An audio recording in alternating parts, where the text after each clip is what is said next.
Nós trupica, mas não cai. Pode botar fé que desse jeito vai. Nós trupica, mas não cai. Pode botar. Vamos aqui para a quinta parte da sequência da história, carreira e arte de Rick e Renner. A nova separação, no dia 5 de janeiro de 2015, Rick anunciou, através do Instagram, novamente, o fim da dupla. É provável que o novo acidente de carro envolvendo Renner, que estava embriagado, tenha sido o motivo.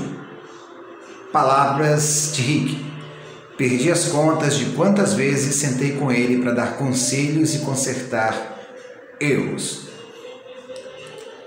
Após a separação, Rick retornou à carreira solo e lançou o álbum Foi Deus, com as participações especiais de Gustavo Lima, Daniel, Rio Negro e Solimões, Chitãozinho e Chororó, Boni e Beluco, Marciano e Padre Fábio de Mello.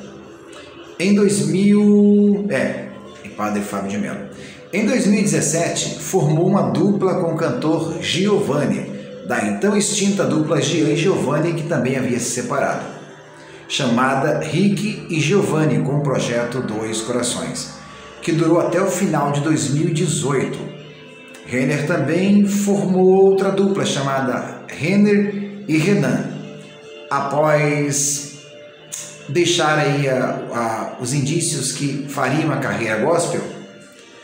Nova volta da dupla aconteceria logo depois, mas vai ficar para o 6º capítulo dessa história. Um abraço a todos e terminamos por aqui.